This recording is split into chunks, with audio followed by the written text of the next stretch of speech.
El arte es expresión, pensamiento, comunicación, sensorium, experiencia estética, ilusión, emoción, disenso. La crítica es opinión, comentario, diálogo, entendimiento, percepción. ¿Qué tienen en común el arte y la crítica? A los artistas, la producción, las historias, el proceso, la investigación, pero sobre todo al público. Bienvenidos al podcast de Arte en Boga, plataforma de crítica y difusión de investigaciones en artes y de artistas emergentes. Soy Nelly Vargas, curadora del proyecto.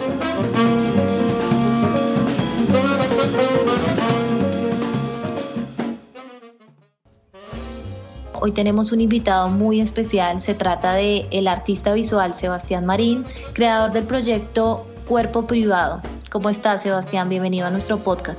Hola Nelly, muchas gracias por la invitación. No, gracias a ti.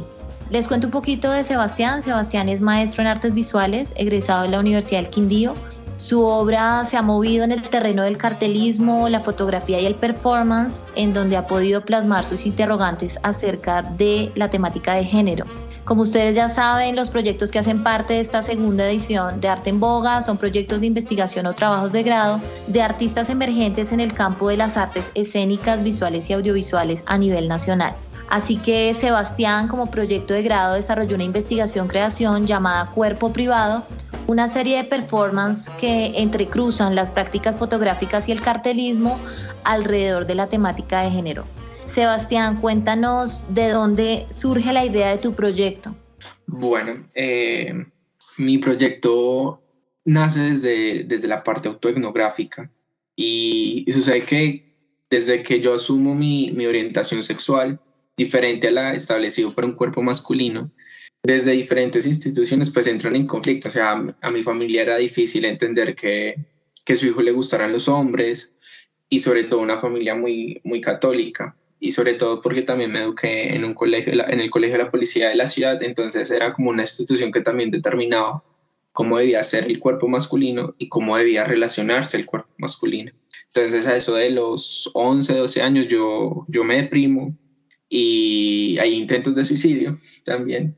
Y empiezo ahí como con citas con la psicólogo, 2 años en terapia y demás. Y lo primero que le dicen a mis papás es que Sebastián se tiene que poner a hacer algo. Entonces me entran a clases de dibujo y empiezo a hacer como toda una reflexión en cuanto al cuerpo y sobre todo porque tuve la posibilidad de estar en un salón con una profesora de acá de Armenia que se llama Paula González, que es artista plástica, y siempre que cuento esta historia digo que ella me abrió las alas porque me permitió hacer y experimentar y reflexionar en cuanto a cuerpos que me sentía interesado. Entonces hacía mucho desnudo, hacía muchos cuerpos masculinos, intenté también esta parte homoerótica. Y cuando terminé el colegio, ahí entro como a preguntarme ahora qué hago. Y pues ahí es donde abrieron el programa de artes visuales en la UQ. Y es un programa muy nuevo. Apenas yo fui la tercera corte que entró al programa. Y pues me encontré con este campo donde los profesores me decían, de entrada, que había una investigación-creación, que si íbamos a hacer, debía ser una creación consciente, que debía tener un discurso muy fuerte. Entonces, siempre me he repetido que debo ser muy fiel a lo que me tiene en el campo del arte. Entonces, desde ahí empezó. Desde ahí seguí hablando de las afecciones que me tenían a mí en el campo del arte, lo que me dolía, lo que me afectaba, lo que me molestaba, ese taco tan grande que tenía en la garganta por expresarme, y ahí es donde nace Cuerpo Privado desde el 2016.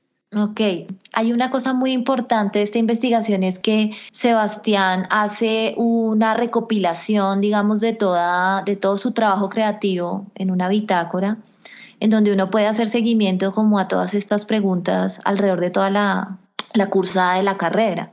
Y empieza uno como a entender cómo el arte ha sido fuente, digamos, de de exploración, también de catarsis, de todo esto que nos cuenta Sebastián. Hablemos un poquito de ese primer capítulo en un cuerpo masculino, en donde aparece la palabra volteado.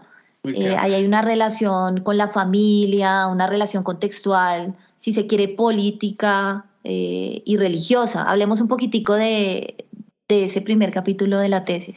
Bueno, yo me acuerdo que ese capítulo yo lo empecé a escribir después de 2 asesores en la universidad.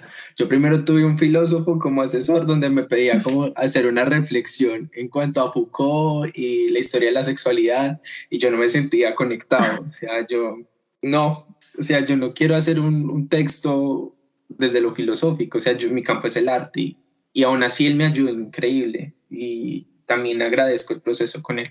Pero después entró con un artista y él le encantaba la fotografía y también había hecho performance desde Bogotá, él es de Bogotá, de la pedagógica.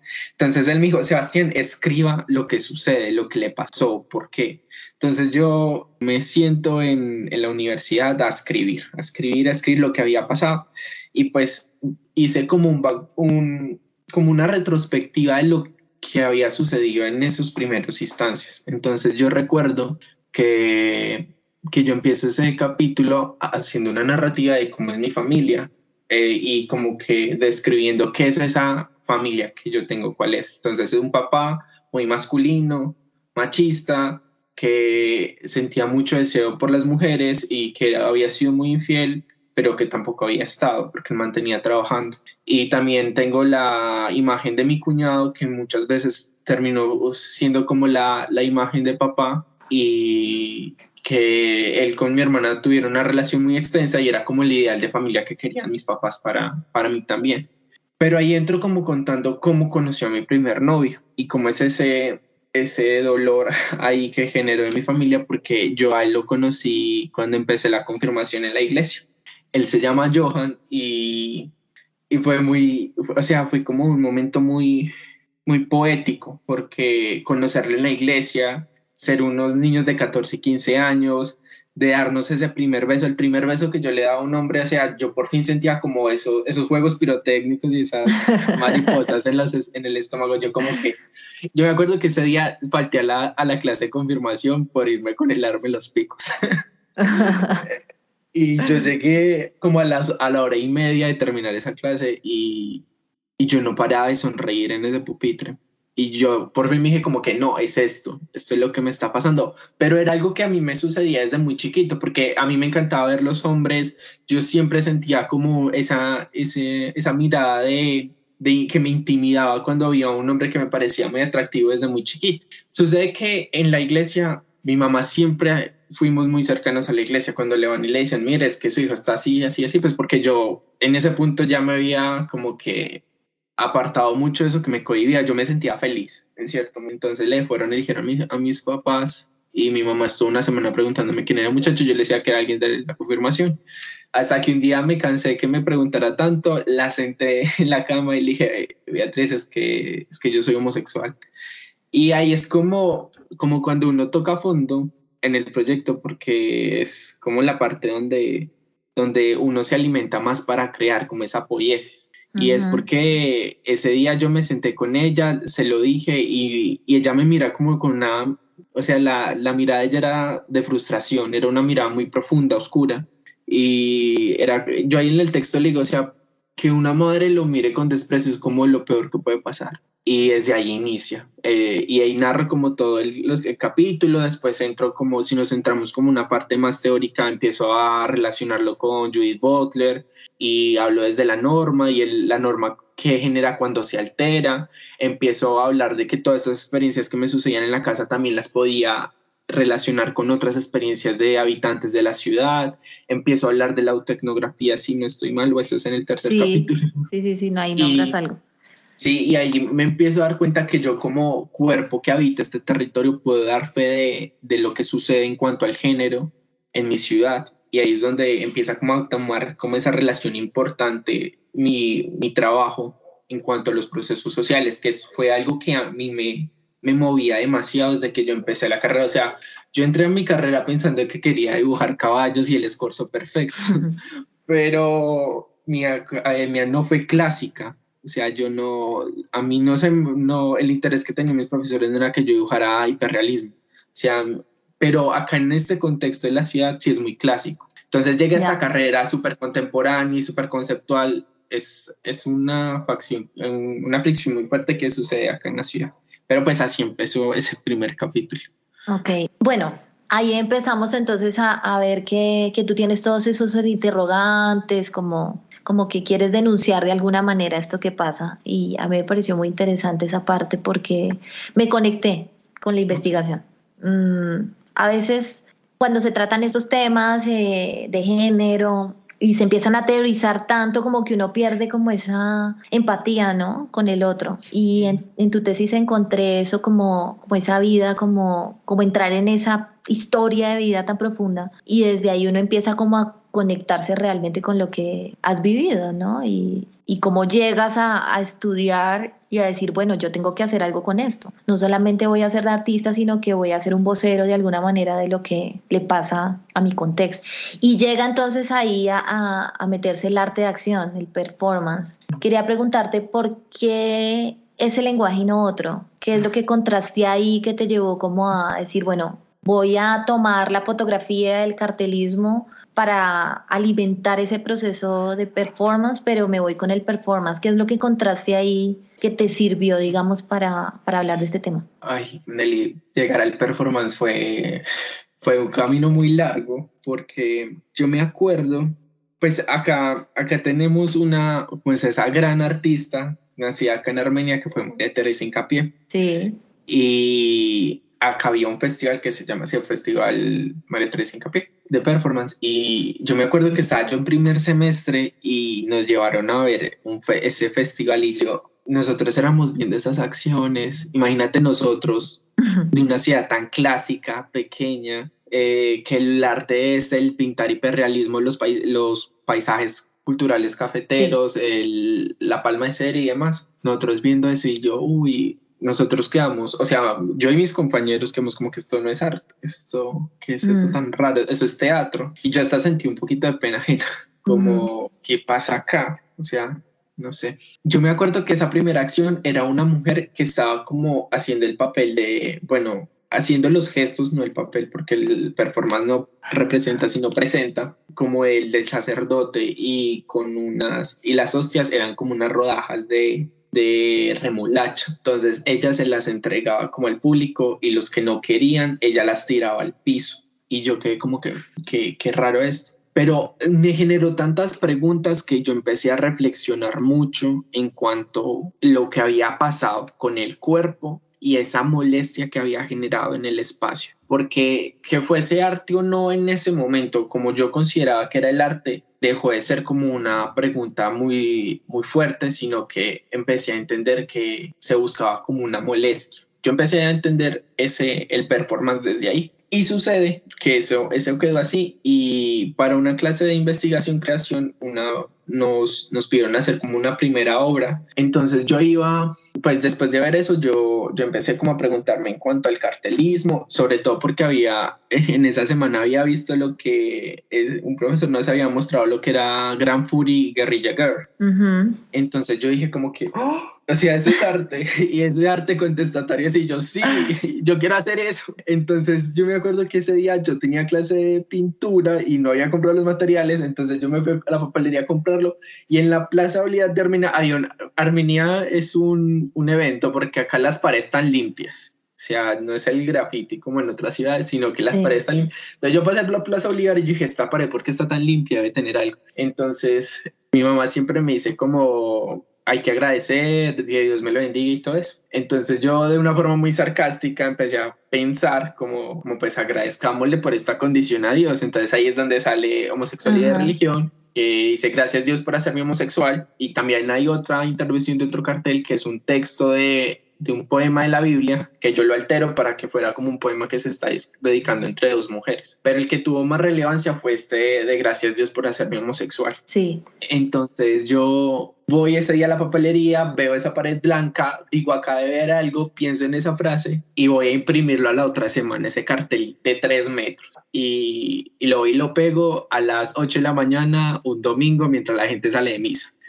Y yo ahí con la cola y pegando el cartel, y ahí me quedé parado como que a ver qué pasaba. Llegó la policía me dijo, bueno, antes de eso le habían llamado a las personas a la policía para que miren, no pueden pegar eso. Y se me acercó la policía, me dijo, no, yo no le puedo hacer nada porque eso es como ir en contra de su libertad de expresión, pero no le puede tomar foto a la gente. Y yo, como todo buen primíparo, me dije, no, acá hay que, bueno, ya hice la tarea, ya le tomé las fotos a las personas, al cartel, me voy a ir a desayunar con la amiga que me estaba acompañando para las fotografías. Cuando voy a desayuno y vuelvo, el cartel lo habían arrancado.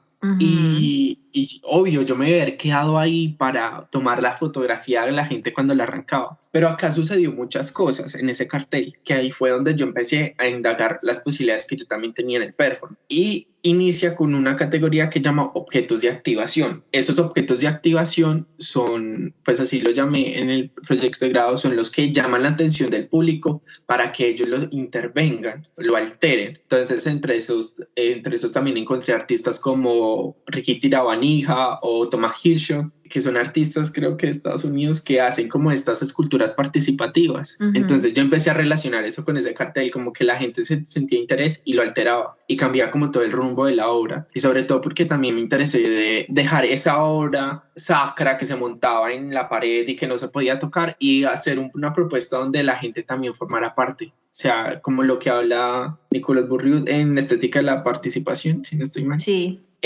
Como que se desborran esas líneas de la obra. Entonces ahí empiezo como yo a preguntarme por el performance. Pero créeme que estuve como 2 años sin yo decir, yo nunca voy a hacer performance. O sea, eso yo no soy capaz. Y más eso porque no no es lo mío. Y más porque yo estaba muy cohibido de que es que yo nunca he hecho teatro. Y la gente que ha hecho teatro, que hace performance, o ha hecho teatro o ha hecho danza, y más por los referentes que yo tenía.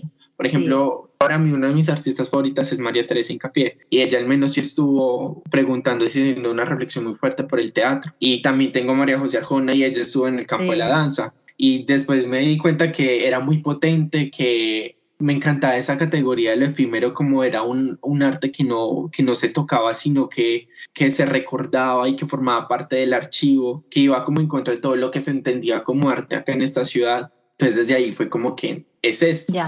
Y después pues empecé a entender que también el cuerpo es como el factor que le da vida a esta tesis, sobre todo porque yo hablo sobre las afectaciones que tiene una población con una orientación e identidad de género diferente. O sea, también hablo de tantas muertes, de tantos feminicidios, de tanta transfobia, de tanta homofobia. O sea, es el cuerpo el soporte que sostiene ese dolor. ¿Qué más importante que hablar desde ese mismo cuerpo? Desde ahí, desde esa premisa, como hablar desde la misma materialidad que se agreía, es que yo digo, voy a hacer performance. Ok, bueno, llegas a un punto importante y es el enfoque que tenemos en Arte en Boga, que nos interesa, digamos, tener proyectos que trabajan por la transformación social, que tocan temáticas complejas como la que está exponiendo en este momento Sebastián, y que integran de alguna manera un trabajo con la población. Digamos que el trabajo de Sebastián no es un trabajo que como tal haya integrado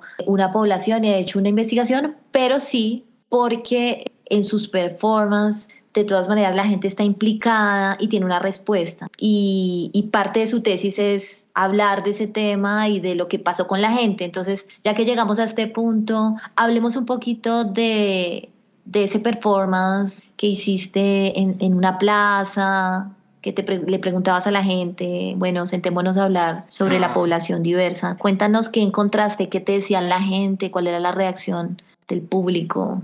Ok, bueno, estaba en la Plaza Bolívar. La Plaza Bolívar ha sido mi escenario.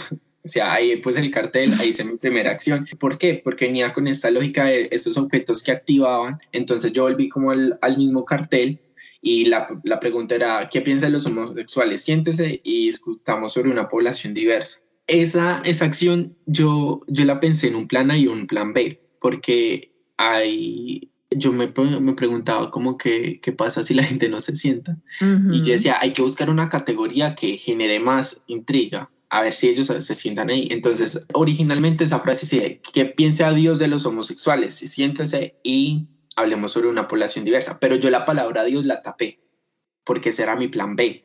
Ya. Entonces, sí. Entonces yo fui, pinté como a las 3 de la mañana ese cartel porque no tenía dónde imprimir, dos sillas Rimax y una tabla y un caballete y la puse ahí.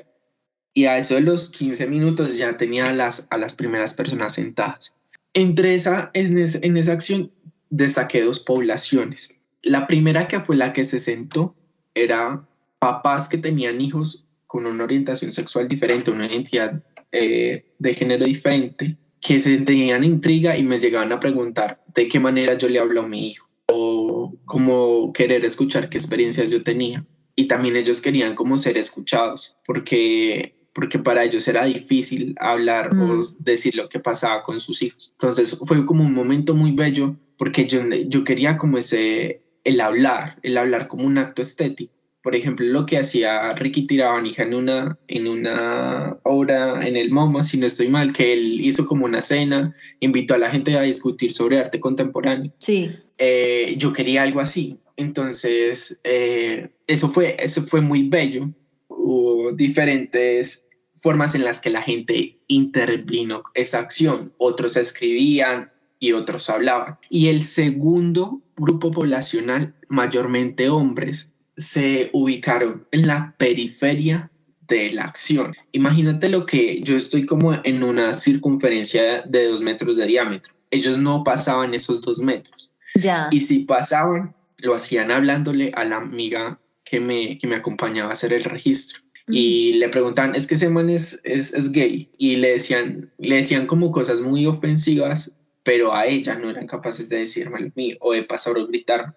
Y recuerdo uno que se le acercó y le decía como que es que yo no estoy de acuerdo con la homosexualidad, yo sí considero que debería ser como un delito y pagarse con la muerte. Pero eso se lo decían, era a ella, no ¿Y me lo ella decían a qué mí. respondía o ella no respondía nada? Ella se quedaba callada, porque es que si ella me lo decía después, como que es que era muy fuerte lo que decían, o sea, Ya. como es que ¿Y iban, tú habías contemplado ese escenario? de que fuera gente como a agredir de esa forma, Sí. o no, o sea, yo estaba en ese punto experimentando, o sea, entendiendo qué sucedía con el cuerpo, qué sucedía con el performance, qué podía yo generar con este cartel acá, o sea, yo no contemplaba nada. Yo sí pensaba que la gente se fuese a sentar, como pasó con el cartel de que lo iban a arrancar, pero así como esa agresión no me lo imaginé. ¿Y si hubiera sucedido qué? Como me explicó mi profesor en estéticas el primer semestre, usted agarra sus cositas y se va. Bueno, hablemos un poquito de estos otros performances que tienes ahí, que has hecho, Cuerpos Naturales, Un Hombre de Bien. Hablemos un poquito como del sentido de esos performances. Bueno, Cuerpos Naturales fue como ese primer performance en el que yo me permití como reflexionar bien en cuanto a los objetos, al espacio, como Este fue intentar. después, ¿no? Sí, ese fue después, ese fue en el 2018.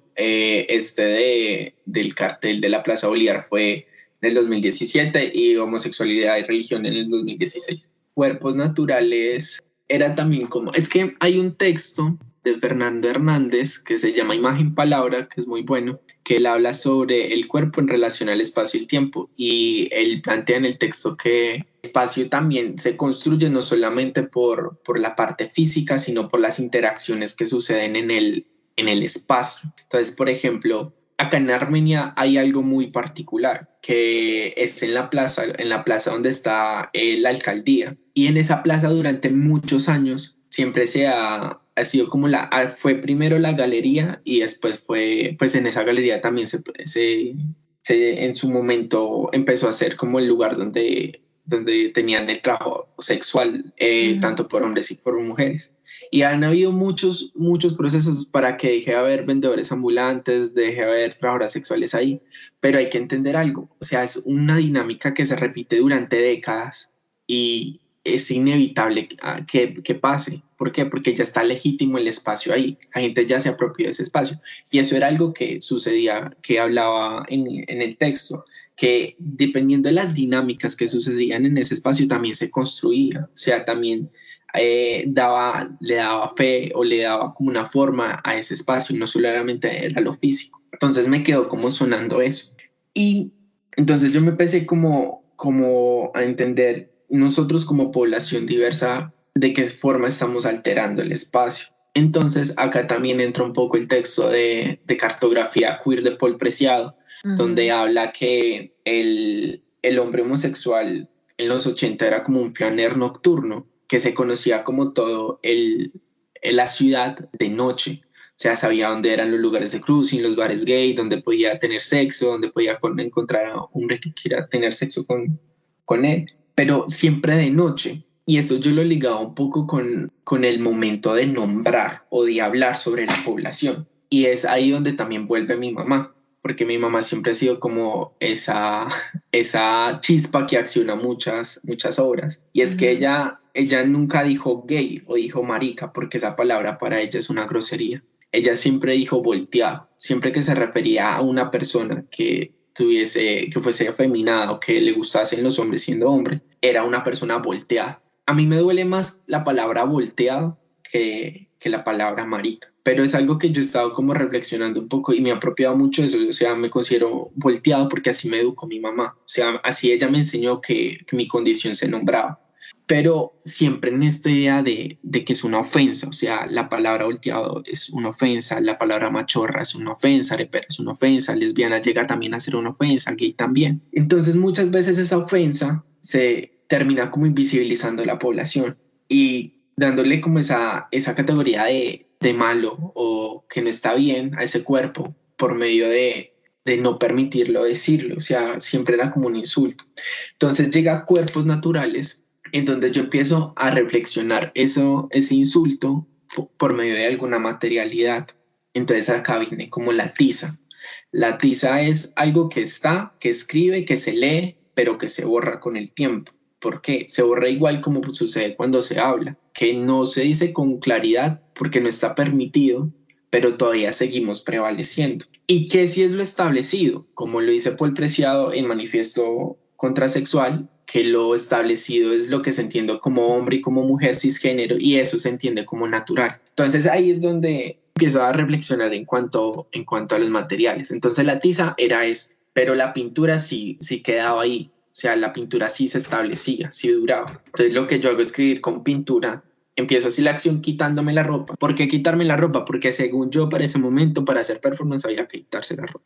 Y porque me quería mostrar como un cuerpo. Eso era algo que yo iba puliendo porque todavía no entendía muy bien cómo hacer performance. Acá yo iba como mejorando como los gestos. Entonces escribo como hombre y mujer, como esas palabras que están establecidas, y ahí empiezo a hacer una lista eterna de las categorías en las que los cuerpos abyectos son nombrados. Entonces empiezo con la palabra volteado.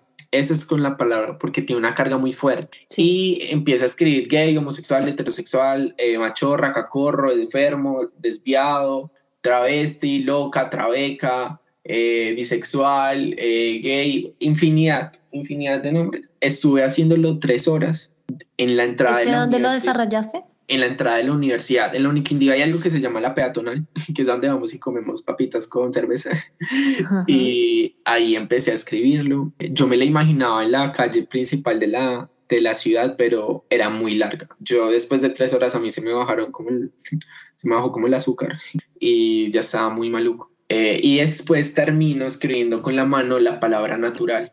¿Por qué? Porque eso era como formar una pirámide entre hombre, mujer y natural.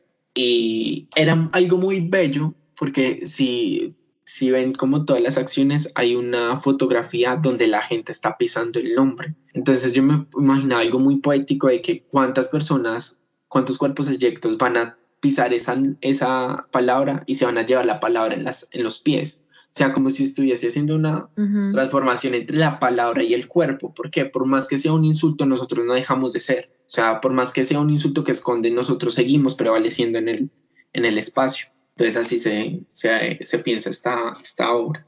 Quiero que me hables un poquito de ¿Cómo fue la reacción? Digamos, ya en ese contexto que es universitario, que es otro tipo de personas que están cruzando por ahí. ¿Qué encontraste? ¿Te decían algo? Cuéntanos un poquito de esa experiencia ahí, en ese Pues espacio. había como un estado de extrañeza porque pues la gente pues tampoco sabía como que eso es arte, es algo que se pregunta mucho, entonces se generan como que qué extraño es. También me pasaba la gente diciéndome como por qué lo tiene que hacer desnudo. Sí influyó mucho que yo entré fue por la Facultad de Ciencias Humanas, o sea, al menos un panorama en donde también se preguntan sobre Ujú. esas alteraciones que tiene el cuerpo, sobre la violencia. Entonces no hubo como esa recepción o palabras groseras o lo que había pasado en la otra acción. Acá no pasó. Sí fue algo muy bello en donde yo empecé a ver cómo, o sea, cómo podía ser una molestia al mismo cuerpo. Claro, porque de todas maneras, pues el performance implica eso, ¿no? Es un arte de acción también que hace reaccionar. Sí, exacto. Y, y bueno, y en ese contexto, pues pensé que la gente participaría mucho más a lo que estás diciendo, No, porque es un poco observo y qué está pasando, pero no me implico como tal. sí, ¿sabes algo? Como después de 2 años, yo vi esta acción de Pertús que hizo Sí, en la Plaza Bolívar, donde él escribía, creo que libertad, sí, sí, sí, no sí sé, sé cuál es. y yo noté algo, él estaba vestido, y esa fue una reflexión a la que yo llegué con mi profesor con mi asesor de proyecto de grado, y me decía, Sebastián, cuando uno se desnuda o queda en ropa interior, uno sí genera como un límite, Una distancia, una distancia donde no podía, donde la gente no pasa. En no puede cambio, acceder. exacto, en cambio con Pertus, él sí iba vestido y la gente sí se sintió más entrañada y se sentaron a escribir con él. Yo creo Ya, que eso me eso permitió. hizo la diferencia. No, Sí, y más en un contexto como el tuyo, ¿no? Porque de todas maneras, lo que cuentas, el contexto tuyo es todavía muy, ¿cómo se llama? clásico. Sí, todavía hay muchos temas ahí que son muy tabú, ¿no? Que si uno lo ve en Bogotá, de todas maneras es distinto. No, Se han sí. abierto espacios de diálogo mucho más amplios. Pero yo siento que eso también es lindo de la ciudad, como que nos está diciendo tenemos mucho por hacer. Claro, claro que sí. Sí. Sebastián, cuéntanos un poco cómo fue la experiencia de sistematizar, o sea, toda la investigación, porque pues tú tienes una bitácora muy grande de muchos años, pero digamos, en términos de performance, lo que tú decías, justo me fui en el momento en que quitaron el cartel. ¿Cómo ha sido ese registro de esas experiencias que también a veces son momentáneas? O sea, es un momento y si se te escapa, pues no quedó en el registro Sí. y de pronto no lo podemos volver a ver. O sea, ¿cómo ha sido eso? ¿Te acompañas de un equipo? ¿Ya tienes unas personas que te ayudan a registrarlo? ¿Cómo es ese Sí. proceso? Pues mira que yo no sé si pasa en las otras facultades, yo solo estaba en una, pero cuando entré como al programa, ellos ya venían con el modo investigación-creación. Entonces, cuando empiezo en primer semestre, yo veo investigación y me empiezan como a hablar de investigación cualitativa, portafolio, bitácoras. Sí, Entonces me empiezan los profesores a mostrarme las bitácoras de ellos y ellos tenían unas bitácoras que predominaba mucho la escritura creativa y esta idea de diario. Entonces, es algo que a nosotros nos han tallado mucho o nos tallaron en la universidad de que usted debe escribir. ¿Por qué? Porque el escribir le permite a usted pensar lento y le permite reflexionar, como tener una colcha de retazos y empezar a tejer. Eso es como algo que nos han repetido mucho. Entonces, parte de ese proyecto, el portafolio, de la bitácora, el mismo documento, es porque muchas veces yo termino de hacer las acciones y me siento a escribir. Y porque ya. en la escritura hablo sobre lo que no permite la fotografía. Y si lo relacionamos la fotografía con el texto, pues le permite dar un panorama mucho mejor al espectador. Siempre es algo muy lindo que tuve como en el programa que di con compañeros que entendían como esa pasión con la que yo hablaba y me apoyaban. Entonces estaban ahí los que me acompañaban con sus cámaras, con los celulares, que se madrugaban conmigo a las 7 de la mañana a pegar carteles. a los que estaban ahí para hacer el registro.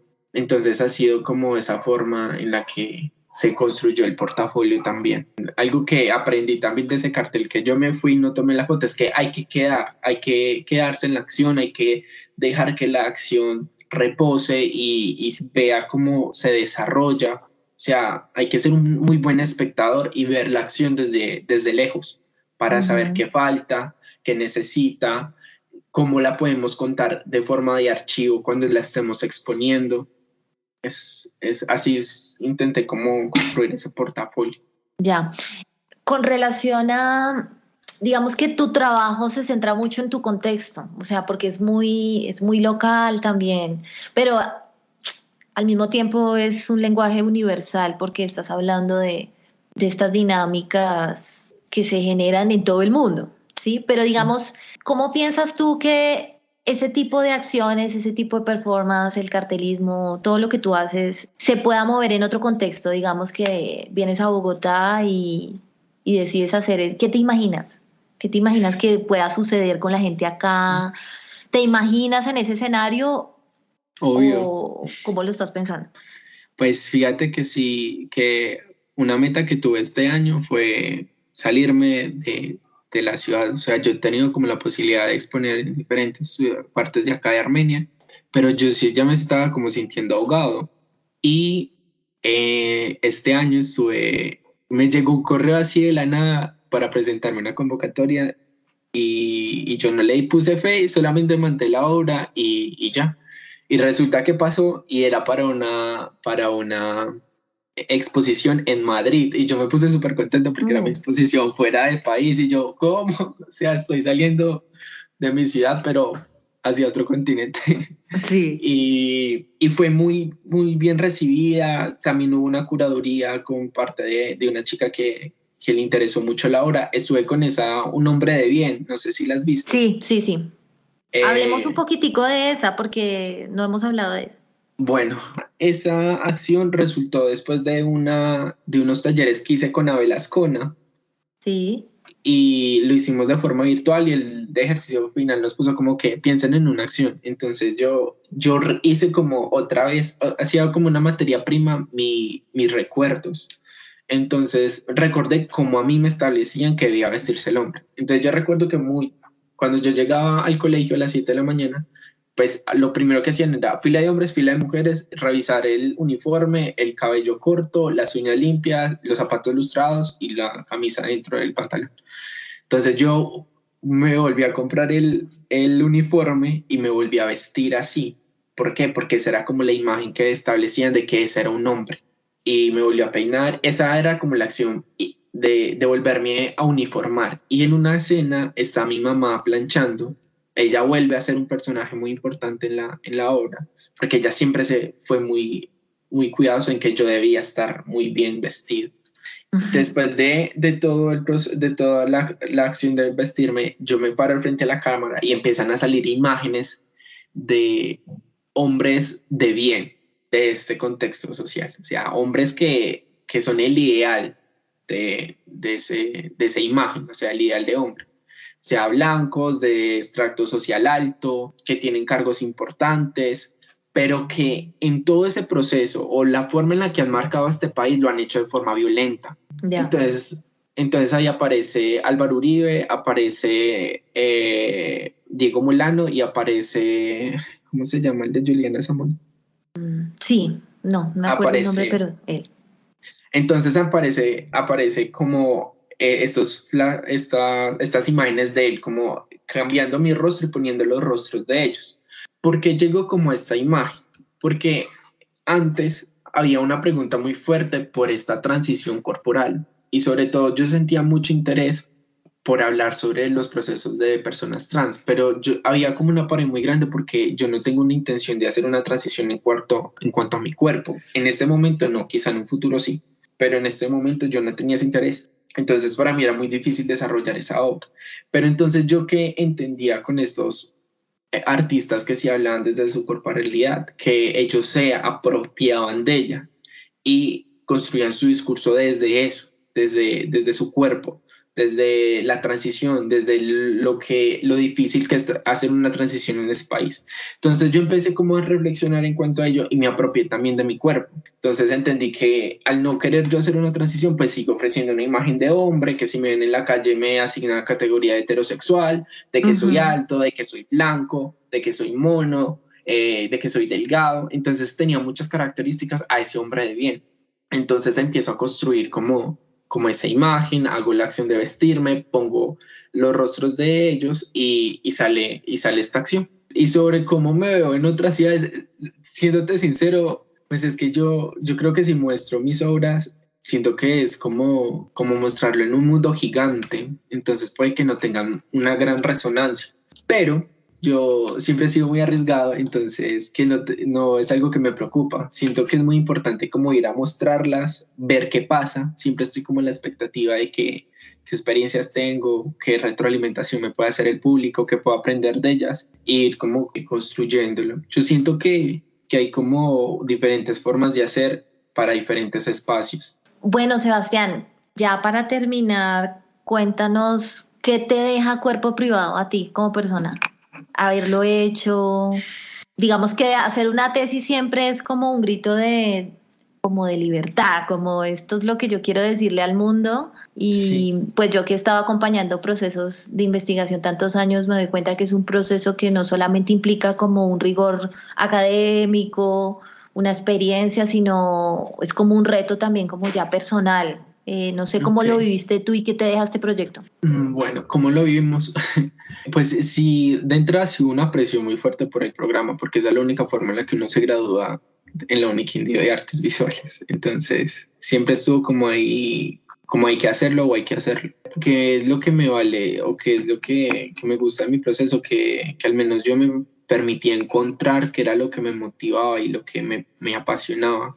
Que al menos yo pudiera hablar de lo que a mí me movía las fibras. Por otra parte, sí siento que eso le estaba hablando con mi asesor en estos días, de que ahora se me hace más fácil construir, bueno, no tan fácil, pero sí es más sencillo como abordar un discurso y desarrollarlo en cuanto a así sea la escritura creativa, la fotografía o a las prácticas performativas, porque ya entiendo una metodología, o sea, ya sé al menos cómo hacerlo, y siento que eso es como lo más lindo de la investigación-creación, que uno mismo se construye sus propias metodologías. Aunque yo hablo de acción, investigación, participación, que viene desde la antropología, pues soy yo el que lo estoy relacionando con la fotografía o con el cartelismo, y que me dan para hacer performance. También en cuanto a las problemáticas que podremos hablar de una población diversa, es que si hay una necesidad muy urgente de entender la cultura de una forma que se transforma en la historia. Por ejemplo, muchos de las problemáticas que yo vivenciaba en el proyecto era que pensarse la cultura de forma estática es violento, porque no le permite tener otras propuestas o crecer de una forma diferente o expresarnos de una forma diferente.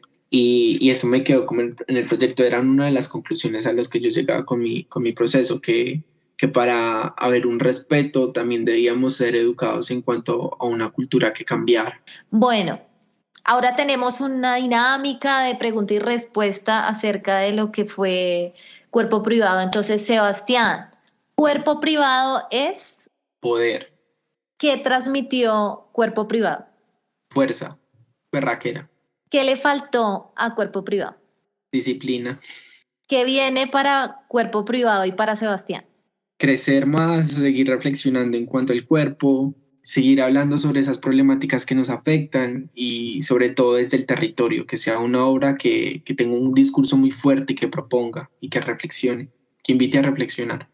Bueno, muchísimas gracias, Sebastián, por hacer parte de Arte en Boga, por participar en esta nueva edición de Investigaciones en Artes para la Transformación Social. Y bueno, a seguir creando, a seguir dando de qué hablar. Te felicito por tu trabajo y esperamos pues ver esos performances en todo el mundo y aquí en Bogotá también. Muchas gracias por participar, por aceptar la invitación. Y bueno, quedamos pendientes de todo lo que venga para ti. Nelly, muchas gracias por el espacio, muchas gracias por creer en artistas emergentes fuera de la capital, por preguntarte por las periferias, por lo que sucede en otras ciudades y por darnos como esta plataforma a artistas que apenas estamos saliendo de los programas. Muchas gracias. O a ti, muchas gracias por tu trabajo. Esto fue el podcast de Arte en Boga. Soy Nelly Vargas. Escucha todos los episodios de nuestro podcast en arteenboga.com.co. También puedes suscribirte a Spreaker o en tu app de podcast favorita.